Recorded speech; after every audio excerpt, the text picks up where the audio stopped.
Aujourd'hui encore, Dieu prend grand soin de l'éducation de la foi chez ses enfants. La foi dans l'âme qu'il place entre leurs mains, l'épée de l'esprit, qui est la parole de Dieu, laquelle est puissante pour renverser les forteresses. Et malgré tout, Moïse ne peut se décider à ce que Dieu lui demande.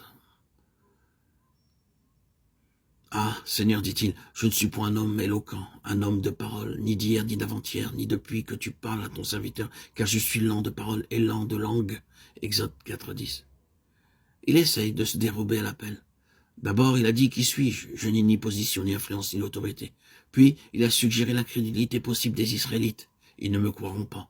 Autrefois, ils ont refusé de le faire. Je n'ai pas envie de tenter un nouvel essai. Et maintenant, il dit à Dieu, je ne suis pas un homme de parole.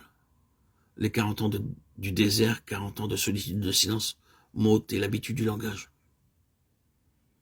Si j'étais puissant en parole autrefois, je ne le suis plus. Maintenant, je suis un homme de peu de parole, et lent à s'exprimer. Ma langue est lente. C'était là sa meilleure préparation, mais Moïse ne s'en doutait pas. L'éloquence est plus souvent un obstacle qu'un avantage. Lorsque Dieu parle,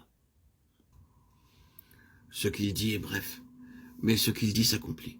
Et lorsqu'il choisit une personne pour qu'elle soit son porte-parole, il arrive qu'il l'apprenne sans facilité d'élocution, mais il peut d'autant mieux s'exprimer par elle. L'apôtre des gentils avait compris cela lorsqu'il écrivait qu'il prêchait l'évangile, sans recourir à la sagesse des discours, afin que la croix de Christ ne fût pas rendue vaine.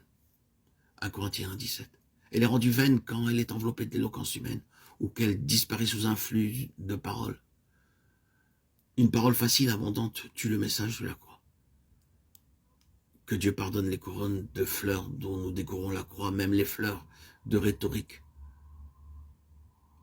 La croix doit garder son effroyable grandeur, sa tragique puissance, celle qu'elle avait lorsque le Fils expirait sur le bois maudit à cause du péché.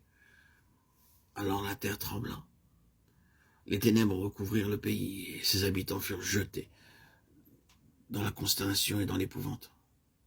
N'est-ce pas moi qui ai fait la bouche, répond l'Éternel à Moïse. Va, je serai avec toi et quand tu parleras, je t'enseignerai ce que tu devras dire.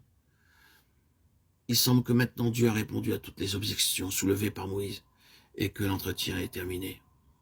Mais non, car le cœur de Moïse défaille. Oui, le chemin est clair. Oui, cette fois, c'est bien Dieu qui l'appelle, Dieu qui commande. C'est lui qui pourvoira à tous ses besoins, qui l'équipera et le revêtira de puissance. Il n'a qu'à se donner à Dieu et Dieu fera le reste. Et rien ne manque que le consentement libre et joyeux de l'instrument. Ce consentement, Dieu l'attend. Mais Moïse recule encore. L'œuvre à laquelle il est convié l'épouvante. L'Éternel s'est montré si patient vers lui. Il n'ose refuser, mais il semble acquiescer malgré lui à ce qui lui est demandé. Ah Seigneur, dit-il, envoie, je te prie, qui tu voudras envoyer. Exode 4:13. C'est à peu près comme s'il disait, Seigneur, il faut que ta volonté se fasse, eh bien, s'il faut que j'aille, j'irai, mais je préférerais que tu choisisses quelqu'un d'autre. C'est un consentement donné à regret. Dieu ne peut accomplir son œuvre par l'instrument choisi que si celui-ci donne une collaboration joyeuse et sans restriction. L'instrument qui se refuse ne peut avoir la foi nécessaire. Or, la foi est la capacité ou le canal qui permet à la puissance de Dieu de s'exercer. Moïse ne refuse pas de partir. Il a pris la résolution d'obéir. Mais il ne semble pas que sa foi soit allée jusqu'à croire que Dieu pouvait se servir de sa bouche. Il est écrit que la colère de l'Éternel s'embrasa contre Moïse.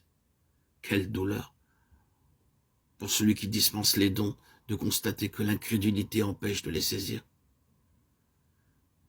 Dieu pensait agir avec Moïse seul, mais les restrictions et la crainte de celui-ci déterminent Dieu à choisir un second instrument. Puisque Moïse ne croyait pas que l'Éternel pouvait lui donner la facilité d'élocution nécessaire, Dieu ne pouvait faire de lui son porte-parole. Ainsi, l'incrédulité de l'homme limite la toute-puissance de Dieu et les desseins de sa grâce. La décision divine de donner à Moïse comme porte-parole à Aaron, son frère, ne fut point prise à la légère. Dieu a besoin du don complet de la foi des instruments qu'il choisit. Aaron devint donc la bouche de Moïse, qui perdit ainsi une occasion de prouver la puissance de Dieu.